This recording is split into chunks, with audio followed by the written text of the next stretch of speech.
আসসালামু আলাইকুম ভাইয়ারা, কি অবস্থা? এই যে অপ্পো A3X, সকালবেলা একটা ফোন করছিলাম, সেম সেম সমস্যা। তো এখনো এটাও আমাদের কাছে আসছে। তো এটা এখন বিষয়টা হচ্ছে, এটা ফল্ট কি ছিল? ফল্ট ছিল এটা ডেট। সকালে যেটা করছিলাম ওটা ডেট। কয়েকদিন আগে দুই তিনটা ফোন করছিলাম অপ্পো A3X, সবগুলোই ডেট। তো এখন মূলত এই কাজটা আমার ভাইয়েরা আছে, ওনারা আমার কাছে ট্রেনিং এর জন্য আসছে, মোটামুটি 1 মাসের কোর্সের জন্য, ফল্ট ট্রেসিং এর জন্য আসছে।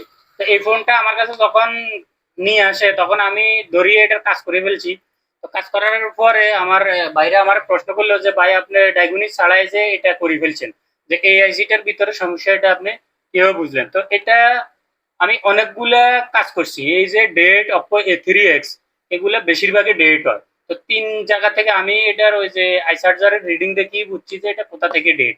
তো আপনাদের কাছেও যদি ডেট ফোন আসে আর চার্জারে যদি এটা 0.4 দেখায়, 0.4, 0.5 বা 0.3, তাহলে অবশ্যই সিপিইউ রিভলভ করবেন, সমাধান হয়ে যাবে। আর যদি আপনাদের সেকেন্ড স্টেপ হচ্ছে, যদি চার্জারে ডাইরেক্টলি 2 পয়েন্ট নিতেছে, 2 পয়েন্ট এম্পিয়ার কারেন্ট খাইতেছে, বা 1.8 বা 1.9 বা 1.67 এরকম নিতেছে, তাহলেও আপনারা সিপিইউ রিভলভ করবেন। কারণ এই দুইটা এম্পিয়ার থেকে যদি আসে তাহলে অবশ্যই অবশ্যই সিপিইউ থেকে হয়, সিপিইউ রিভলভ করবেন, সমাধান হয়ে যাবে। তো আমি ওনাদেরকে বললাম যে এটা আমার অভিজ্ঞতা আছে এবং আমি চার্জারে কানেক্ট করলে বুঝতে পারি যে এই সেটটা কোথা থেকে ডেট হয়েছে। এবং আরেকটা রিডিং আছে যেটা 0.6, অনলি 0.6। তো ওটা থেকেও ডেট হয়। তো ওটারও মানে সলিউশন আমার কাছে আছে। তো ওটা আলাদা একটা জায়গা থেকে হয়।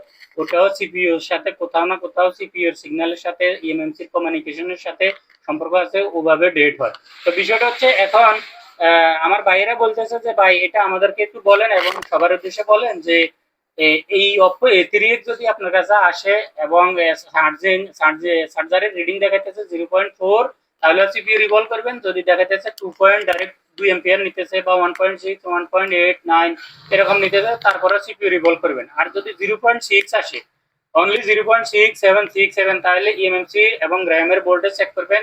আর অবশ্যই সিপিইউর ভোল্টেজ গুলো চেক করবেন। আর বাক লাইনের আউটপুটে যে কয়েল গুলো আছে, দোনো পাশে রিডিং ভোল্টেজ চেক করবেন। কয়েলের এই পাশেও চেক করবেন, এই পাশেও চেক করবেন। অবশ্যই সমাধানটা হয়ে যাবে। তো ইনশাল্লাহ সবাই ভালো থাকেন। আর যারা আমার কাছে আসতে চান, ইনশাল্লাহ এখনো সুযোগ আছে, সময়ও আছে, আসতে পারেন। আর মাত্র 2 দিন সময় আছে। তো ভালো থাকবেন সবাই। আসসালামু আলাইকুম।